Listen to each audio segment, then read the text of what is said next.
Hey guys, and welcome back to Spirit Tracks. Well, we've opened up a new part of the world, so I guess it's time to head on over there. Let's cross the plains to Snowland. All aboard, choo-choo! Choo-choo, indeed. So, yeah, for all you people that thought that just the forest realm was going to be the map, and you're like, see, it is linear. No, it's not, alright? We're going to get a huge, expansive world that really, the only thing that's set in stone is just, like, the direction that you're going in, but really you can go to all kinds of cool places in Spirit Tracks. Like, I really don't get how people were so mad about the train. Like, this is such a great idea, this is such a fun idea, and y'all love the boat, so that's like the one thing that everyone seems to like really agree was that the boat was fun. At least it took too long, so I don't know why y'all were just so mad at trains. What did trains ever do to you guys? Well, we established the lore of Dark Thomas the Tank Engine in the last part. He tried to ram me. Wait, no. Shit, I just called myself the Fat Controller. That describes me to a T when it comes to HellfireComms. Fuck.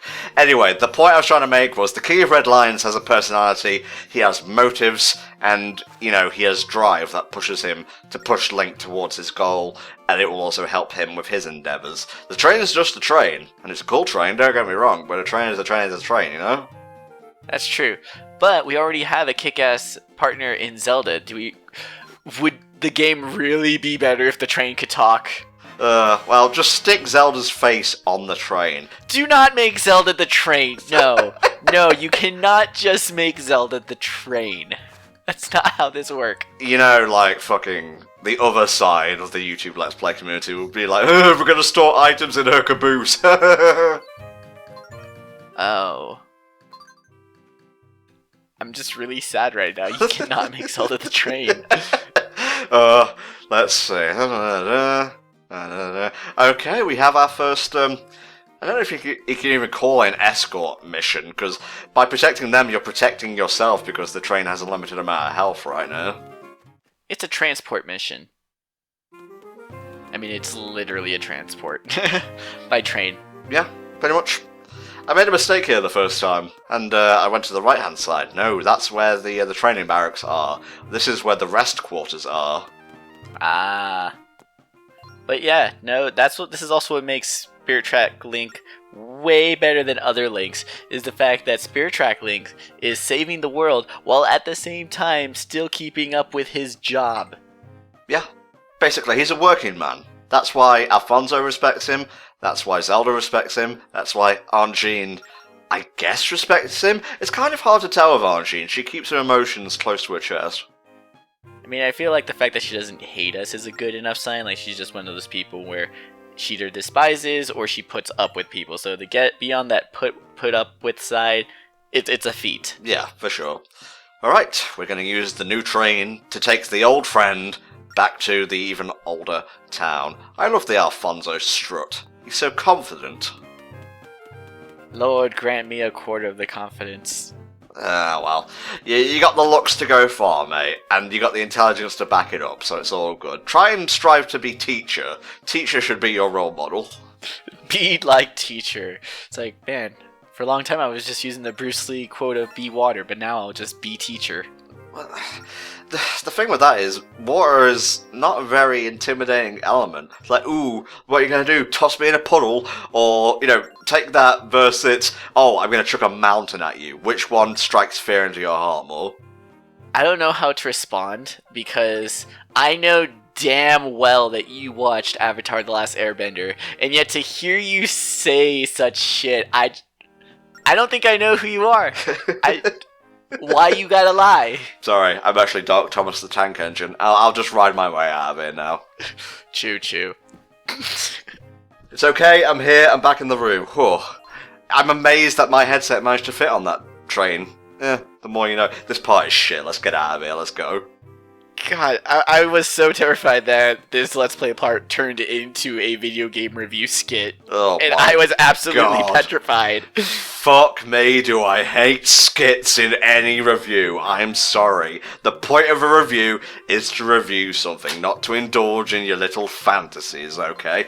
But what if the reviewer's dark twin cousin from another dimension brings his... Sorry, I didn't have the words to describe how I felt there, so I The thought... internet used to be such a bad place.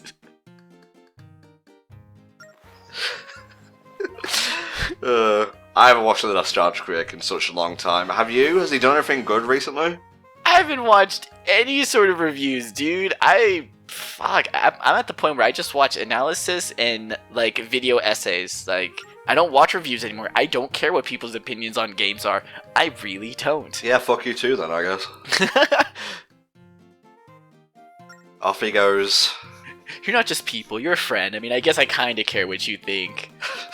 Thanks, I suppose. Plus, we're discussing it. We're discussing Zelda. We're not reviewing Zelda, alright? Like, I mean... you don't have to tell me how out of 5 the graphics are. No, thank you. It's all good. I give it a 3.5, I suppose. It's done well, but the limitations of the DS definitely show in the texture work. Wow. I'm sorry. We're meant to be basically sort of like Mystery Science Theater 3000. It's a mix of riff and review, and my god, I'm so pretentious. I never realised until now. Let that sink in there, man. It's a long road ahead of you. No, it's already gone. Sorry. Life lessons don't stick with me for very long. I have to encounter them 3 times along the trail, the dusty trail, before they truly settle in. Ah, the tried and true Nintendo Pavlovian conditioning there. They're basically, Nice. Can you tell it's a transition part? I don't really have anything to say until we get back to Outset Village. I mean, like I said, it is really neat that we're a licensed train engineer, so part of the game is literally just, you know, taking people from point A to point B, taking goods and supplies from point A to point B. Like, this is kind of cool. You gotta remember, this was built for the DS, a handheld system, and unlike the Oracle games, which were basically just Zelda on a handheld, and like Link's Awakening was just Zelda on a handheld, I feel this was designed more to people who like to play a bit of Zelda and then turn it off. You know, it's as close as it can get to being casual friendly without being structured with like a mission mode instead of like free roaming travel. Yeah, that's true, because this was also around the time where there were a lot of games being released on handheld that were being stripped down to just mission-based things. You know, Metal Gear Solid, Portable Ops, and Peace Walker, just because they are handheld, are mission-based. You select mission-based. Yeah. Drill Dozer on handheld is mission-based. Like, there was just this huge design mentality at the time that were like, when you make a handheld game, you have to allow it to be playable in 5-minute chunks. So the gameplay is really broken up in a lot of handheld games, a lot of handheld spin-offs of console games. I mean, fucking Kingdom Hearts Days, same fucking shit. It's not a spin-off though, so yeah. Yeah, it's been next game in the continuity because you have to fucking play all of them. Well, I think out of all of them, and I'm saying this with the least amount of bias possible, I feel you could skip over Days and not miss out on anything. I skipped out of Recoded, and I don't feel like I've missed anything. Well, the thing there is I find Recoded a much more enjoyable game, like gameplay-wise, and I think the writing's a bit snappier than Days. It's not paced as well, I'd say, because just when you think it's going to end, it keeps going. I remember like doing that for the, I think it was the KH-a-thon. It wasn't a charity marathon, I was just playing through all the games, and yeah, I remember being really tired at the end of that. I remember being really tired at the end of Days. Holy shit. Well... Holy shit. I don't know, I think the best part of Days is the finale, like the Shion boss fight, the fucking Riku boss fight, just all that stuff is great. It ends on a pretty good note.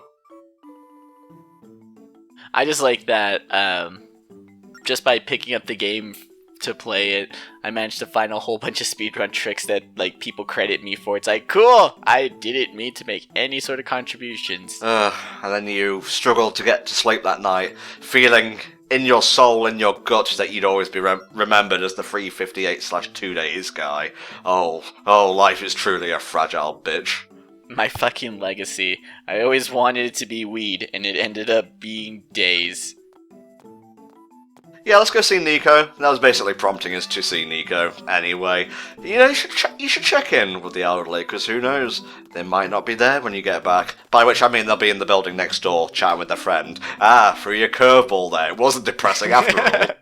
I was gonna say, it's like, you have to take care of your elderly roommate. His dementia could be kicking in. Jeez. So, yeah, like, are we, like, his caregiver? Is he, like, our grandpa? What if the link of this story is, like, blood related to Nico? Thus, Nico is part of the hero's line. Oh, that would be pretty dope, actually, because, you know, Nico can be seen as a bit of a comic relief character, but I'm genuinely attached to him in this game, if just for the fact that, you know, he was in Wind Waker, which is a pretty good game, apart from, you know, the part where it's not really finished.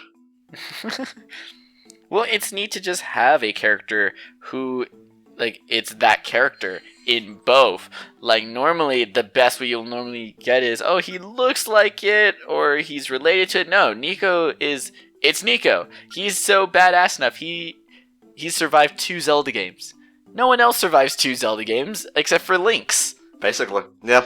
It kind of goes back to the whole JoJo's Bizarre Adventure thing, where you go down the timeline and you see the changes and the different people and whatnot, and when the fuck is Part 5 going to be goddamn adapted? Jesus!